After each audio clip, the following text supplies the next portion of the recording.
So இன்றைக்கி நம்ம பார்க்க போகிறது தொரக்கோஸ்கோபிக் ஆப்ரேஷன். ஸோ தொரக்கோஸ்கோபி அப்படின்னா என்ன?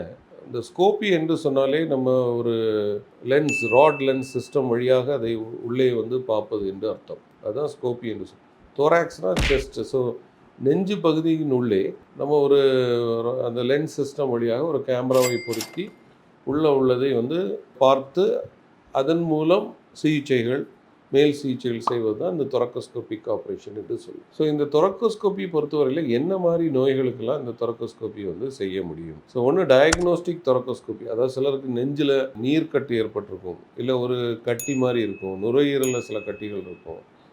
அது வந்து எப்படி டயக்னோஸ் பண்ணுறது, டெஸ்டிங் எப்படி பண்ணுறது, இது எல்லாமே இந்த தொரக்கோஸ்கோபி வழியாக, அதாவது வெளியே சர்ஃபேஸ் ஆஃப் த லங் இல்லை இருக்கிற மற்றும் இந்த ப்ளூரல் சர்ஃபேஸ் என்று சொல்லுவோம், அதில் இருக்கக்கூடிய கட்டிகள், நீர்க்கட்டு, ஸோ இவை எல்லாத்தையுமே நம்ம டைரெக்டாக பார்த்து பரிசோதனை செய்யலாம். சிலருக்கு அந்த நீர்க்கட்டை குறைவதற்கான இந்த ப்ளூரோடிசிஸ்ட் எல்லாம் பவுடர் மாதிரி மெடிக்கல் பவுடர்ஸ் இருக்குது. ஸோ அதெல்லாம் இன்ஸ்டால் பண்ணுறது, இந்த மாதிரி ட்ரீட்மெண்ட்டும் இதில் வந்து நுண்துளை வழியாகவே நான் வந்து மேற்கொள்ள முடியும். இது தவிர சில நோய்களுக்கான சிகிச்சைகளும் நம்ம வந்து இந்த தொரக்கோஸ்கோபி வழியாக பண்ணலாம்.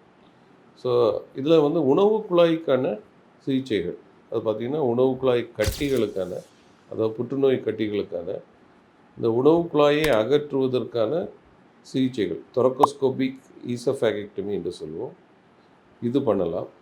சிலருக்கு வந்து இந்த உணவு குழாய் சுருக்கம் ஏற்பட்டு உணவு குழாய் வந்து சில ஆசிடில் அந்த மாதிரி மருந்துகள் அருந்துவதனால அது சுருக்கம் ஏற்பட்டு உணவு சாப்பிட முடியாமல் ஆகிடும். ஸோ அந்த மாதிரி இருக்கிறவங்களுக்கு இந்த ரீகன்ஸ்ட்ரக்டிவ் ஆப்ரேஷன், அதாவது உணவு குழாயை எடுத்து மாற்றி அது பகுதியாக இறப்பையிலேருந்து ஒரு குழாய் கொண்டு வந்து அந்த உணவு குழாயுடைய செயல்பாடை இது பண்ணுற மாதிரி செய்கிறது. ஸோ கேஸ்ட்ரிக் புல்லப் இந்த போன்ற ஆப்ரேஷன்ஸ் இதில் பண்ணலாம். இது தவிர பல உணவு குழாய் ரிலேட்டட் கட்டிகள் இருக்குது, லியோமயோமாஸ், இந்த மாதிரிப்பட்டதும் நம்ம உணவு குழாய் தொரக்கோஸ்கோபி வழியாக சரி செய்யலாம்.